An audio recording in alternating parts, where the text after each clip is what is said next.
हमारे पास इस प्रॉब्लम में क्या दिया हुआ है, a capacitor of capacitance 2 microfarad is charged to a potential difference of 12 volt. It is then connected to a uncharged capacitor of capacitance 4 microfarad as shown in figure. तो इससे पहले तो हम समझ लेते हैं हमारे पास इनिशियली क्या बताया हुआ है. सो इनिशियल कंडीशन हम सब ध्यान से समझे तो हमें ये पता है कि हमारे पास एक 2 माइक्रोफैराड का कैपेसिटर है, मान लेते हैं C1 है.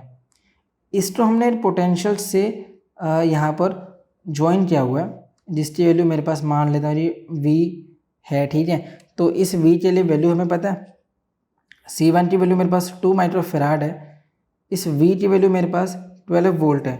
तो अगर मैंने मान लिया कि यहाँ से क्यों अमाउंट ऑफ चार्ज फ्लो हो रहा है, तो इस कैपेसिटर के पास जो चार्ज है मैं वो बता सकता हूँ. सो क्यों होता है मेरे पास C इंटू वी, और यहाँ पे C की वैल्यू C1 है तो C1 यूज कर लेते हैं. ये जितना हो रहा है ये हो रहा है 24 माइक्रो कूलम.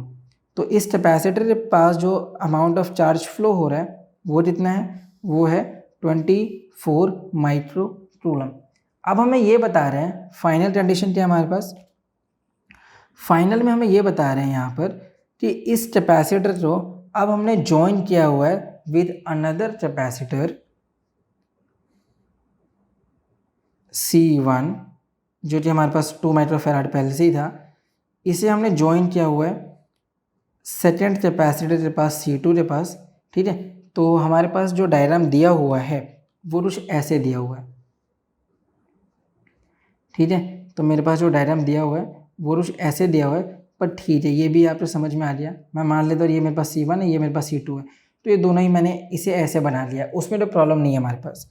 ठीक है, अब ये हमें पता है कि ये जो C2 है वो अनचार्ज्ड है, पर ये जो Q1 है ये तो चार्ज है, इसके ऊपर चार्ज इतना ज़्यादा प्रेजेंट है.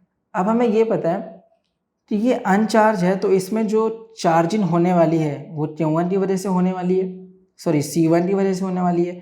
तो अगर मैं मान लेता हूँ कि इस कैपेसिटर ने चार्ज होने के लिए Q2 अमाउंट ऑफ चार्ज लिया है, तो इसके पास जो रिमेनिंग चार्ज रह गया वो क्या रह गया Q1. तो इसका मतलब ये हुआ कि जो Q की वैल्यू है वो Q1 प्लस Q2 के बराबर है. ठीक है, तो ये बात हमें यहाँ पर समझ में आ रही. तो हमसे जो फर्स्ट पार्ट है उसमें पूछा भी यही हुआ है कि इन दोनों ही कैपेसिटर पे चार्ज बताना है जब कनेक्शंस स्टेबल हो चुके हैं. तो अब यहाँ पर स्टेबल है कनेक्शन, Q1 चार्ज इस पे रिमेनिंग है, Q2 चार्ज इस पे रिमेनिंग है. ठीक है, अब स्टेबल होने का मतलब ये है कि फ्लो ऑफ चार्ज यहाँ पर बंद हो जाना चाहिए. अब फ्लो ऑफ चार्ज यहाँ पर तभी बंद हो सकता है जब हमें ये पता चल जाए कि इन दोनों का ही पोटेंशियल बराबर हो जाए. ठीक है, फ्लो ऑफ चार्ज तभी बंद हो सकता है जब इंडिविजुअल कैपेसिटर C1 का C2 के पोटेंशियल के बराबर हो जाता है पोटेंशियल. ठीक है, तो V1 की वैल्यू V2 के बराबर होनी चाहिए, दोनों का ही पोटेंशियल सेम होना चाहिए. हम जानते हैं कि Q की वैल्यू क्या होती है C into we. So V1 कितना हो गया, ये हो गया Q1 बाई C1, ये हो गया Q2 बाई C2. ठीक है, अब अगर मैं यहाँ पर चार्जिंग के लिए थोड़ा सा सिंप्लीफाई करता हूँ, सो Q1 C1 की वैल्यू है 2 माइक्रोफैराड है, Q2 C2 की वैल्यू क्या है हमारे पास, ये है 4 माइक्रोफैराड है. तो ये दोनों ही कैंसिल हो जाएगा. सो Q2 की जो वैल्यू है ये हो गया 2, ये हो गया मेरे पास 1. सो Q2 की वैल्यू 2 टाइम्स ऑफ Q1 आ गया. सो ये हो गया मेरे पास सिचुएशन नंबर 2, ये हो गया मेरे पास सिचुएशन नंबर 1. इन दोनों की हेल्प से मैं कह सकता हूँ कि जो Q है वो उसकी वैल्यू 3 टाइम्स ऑफ Q1 है. इसका मतलब ये हुआ कि Q1 कितना आ जाए मेरे पास Q/3, और ये कितना हो जाए मेरे पास Q2 भी अगर पता चल जाए तो ये है मेरे पास 2 टाइम्स ऑफ Q1, और Q1 की वैल्यू है Q/3. अब इसको थोड़ा सा और सिंप्लीफाई कर लेते हैं. Q की वैल्यू हम जानते हैं 24 माइक्रो कूलम है, और ये हो जाए 3, ये कितना हो जाए 8. सो Q1 कितना आ जाए मेरे पास 8 माइक्रो कूलम, और Q2 की वैल्यू हमें पता है Q/3 तो हमने सॉल्व किया ही अभी, कितना आया 8 आ गया. सो 2 और Q/3 की वैल्यू हमने सॉल्व किया था 8 आ रहा था, 8 माइक्रो कूलम. सो Q2 आ गया मेरे पास 16 माइक्रो कूलम. ठीक है, तो ये क्या है हमारे पास, हमने जैसे अभी ऊपर में नोटेशन बताया था इससे Q1 चार्ज C1 कैपेसिटर पे है और Q2 चार्ज C2 कैपेसिटर पे है। ठीक है, तो रिमेनिंग चार्जेस हमें यहाँ पर पता चल रहे। ये Q1 चार्ज C1 कैपेसिटर पे प्रेजेंट है और Q2 चार्ज C2 कैपेसिटर पे प्रेजेंट है। ठीक है, अब चलते हैं इससे बी पार्ट पे। अब हमारे पास इससे बी पार्ट में क्या बता रहे हैं, बी पार्ट में बताया हुआ है the electrostatic energy stored in each of the two capacitors. ठीक है, सो इन दोनों ही कैपेसिटर में कितनी ज़्यादा एनर्जी स्टोर्ड है हमें ये बताना है। सो देखो, अगर मैं C1 कैपेसिटर के लिए मान लेता हूँ कि एनर्जी क्या है, E1 है, तो एनर्जी का फॉर्मूला हमें पता है, ये होता है, देखो मेरे पास चार्ज प्रेजेंट है, मेरे पास कैपेसिटर प्रेजेंट है, तो ये हो सकता है हाफ Q²/C। ठीक है, तो ये फॉर्मूला होता है हमारे पास एनर्जी का जनरल फॉर्मूला। तो अगर मैं C1 के लिए वैल्यू E1 के लिए वैल्यू बताऊँ तो ये हो जाए मेरे पास हाफ C1 और Q1²। ठीक है, सो E1 कितना आ जाए मेरे पास, ये हो जाए मेरे पास 2। C1 की वैल्यू हमें पता है वो है 2 माइक्रोफेराडे, Q1 की वैल्यू हमें पता है 8 micro coulomb is the whole square.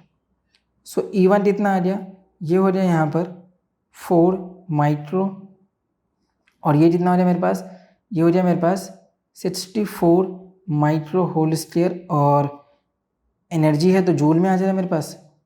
इसे थोड़ा सा और सिंप्लीफाई कर देते हैं, तो ये यहाँ पर कैंसिल, ये हो जाए मेरे पास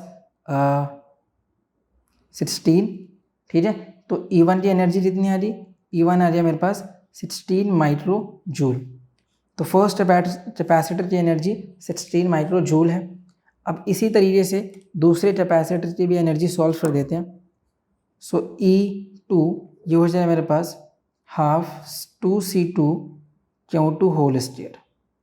ठीक है, इसे थोड़ा सा और सिंप्लीफाई कर देते हैं, तो ये हो जाए मेरे पास 2, और ये कितना हो जाए मेरे पास 4 माइक्रोफेराड, और Q2 की वैल्यू है मेरे पास 16।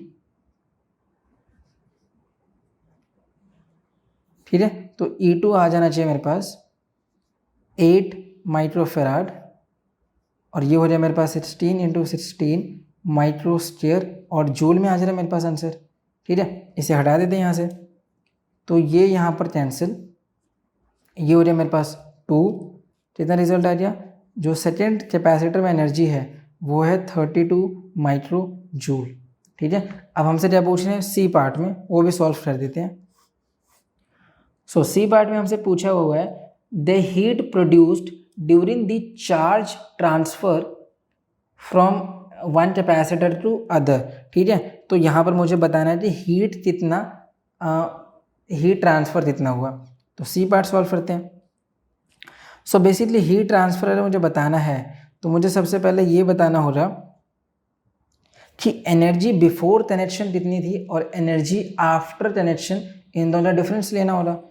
सो energy before connections are made, तो बिफोर यूज कर लेते हैं, minus energy after the connections are made. ठीक है, सो हमें ये पता है कि इनिशियल एनर्जी अगर मुझे बतानी है तो ये क्या हो सकता है, ये हो सकता है हाफ CV², एनर्जी का दूसरा फॉर्मूला भी हो जाए।